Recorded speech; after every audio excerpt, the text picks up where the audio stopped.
Hello my friends.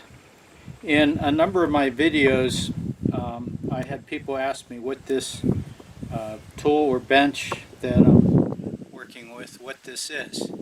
And this is called a shave horse, and it's kind of like a lost item. People have very little idea of what these are for, but these also are used with this type of an instrument. It's a draw knife. And the way this works, it's very simple, very ingenious. You just push and this clamps your workpiece. And that allows you to use the draw knife.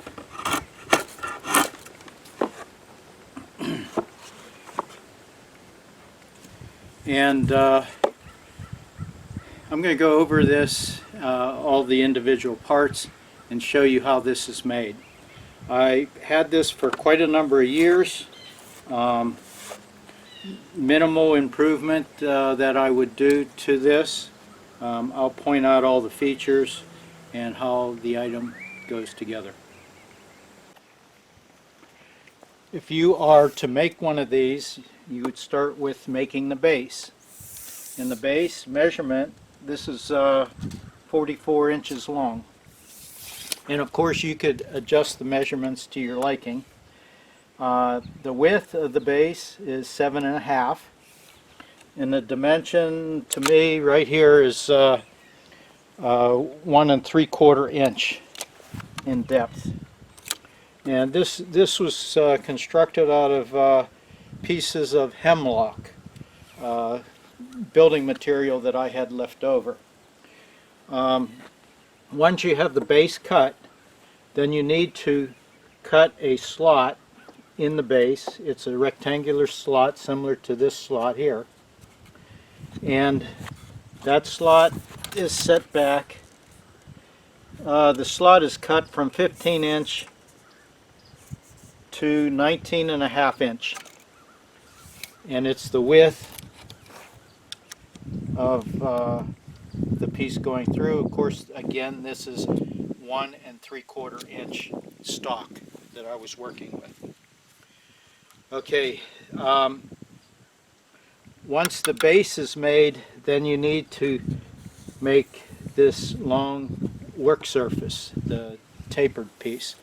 To me, this was the hardest piece of the whole unit to construct, and the reason for that is this long taper on a wide board. And I did most of that cutting with a hand plane. To make it easier, you could use 2 narrower pieces and leave this slot here. Then you just need to put a filling block at this end. This is the work surface right here. This is where the clamping happens, right in that area.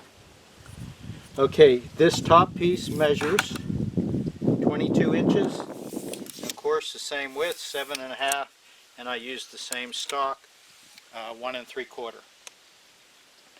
Okay, once that piece is constructed, then you need to have this spacer made, and this is 3.5 inch at the peak, and the angle has to match this angle here.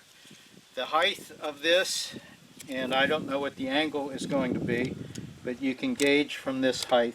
This is measuring 5.5 inches tall off of the seating surface. Okay, the height of this off of the ground, this was set to the height of a chair. The top edge here is 19 inches, and that's pretty close to the height of the seat of a chair. That makes the seating real comfortable. This section here, it's held in with a wedge. You can see the taper here. Okay, then this block just slides off. The bottom edge, the working edge here, I tapered this, rounded it off. Some people put pieces of leather around this to give it a softer surface, you can also put a piece of leather on the work surface down here. The leather will not mar the piece that you're working on, and it'll help grip a little bit better. This wedge is going into a square hole, and when that taps in, it comes down with force and kicks that in. Okay, now the hole in here, okay, this top piece is 7 inches long, 4 inches wide, and of course this one here is measuring 2 inches. And the hole, I made that square, and this is 1 3/4 inch width stock. So I made this 1 3/4 by 1 3/4. So I was going to say it should fit both directions. It's tight that way. This is the way it's being used. Okay, this width here, this working surface is about 7 3/4. This is 7. Okay, this piece, I have it at 3 1/4 inches in length, and that's the width. The length of this piece is 27 inches total length. Right here you can see the square slot for this tapered pin, and this is a 1/2 inch in width.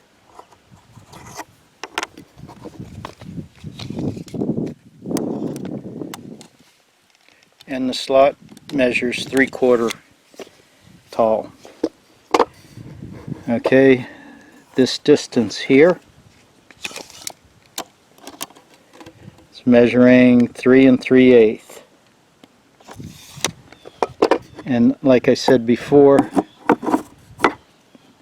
this can all be adjusted according to what material you're using and what size and shape you want to make that. Okay, this is held. I had a piece of brass, but any type of metal rod would work there. That's the pivot point. Now I'm leaving a gap here, approximately 2 inches off the surface. So naturally you have to come down, and that's to the working surface here. Okay, if you can look under here, you can see my square slot, and of course the hole goes further to the front of the machine so that the unit can push. And the way this works is when you're sitting on it, you use your foot and you just push forward, and that will open and close the working jaw. Okay, looking at this end, you can see here we have the same wedge, the same area cut out, and I'm leaving 3/4 of an inch of material so that this won't break out, and it seems to be adequate. And these pieces here, these are not hemlock, these are pieces of oak, so I'm using harder wood for that.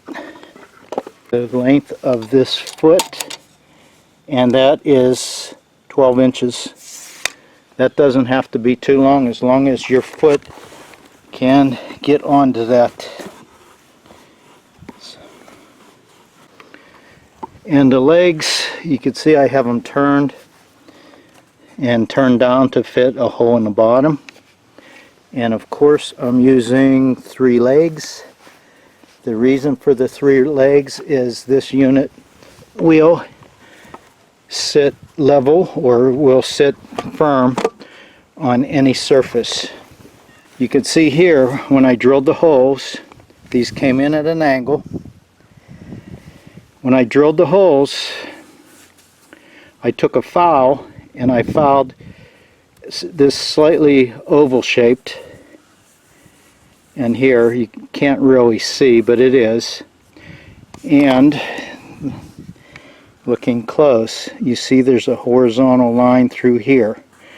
This is a wedge that was driven in here also. And when you use a wedge, this will expand the upper end of the staff or the leg that's coming up through the hole, and the hole would be somewhat funnel shaped, larger at the top than at the bottom. So when this is expanded, it makes it impossible to pull out without ripping the frame apart. Now notice the grain of the wood is running this way, and the spreader is perpendicular to it. The reason for that, if I would have put it in the same direction as the grain of the wood, that would be a wedge wanting to expand the seat, and it could run a crack. It could crack the seat board by driving a wedge into it. If it's running perpendicular when you put it in, it can't crack the board, the base board. So that's important that you run these wedges perpendicular to the grain when you set the legs.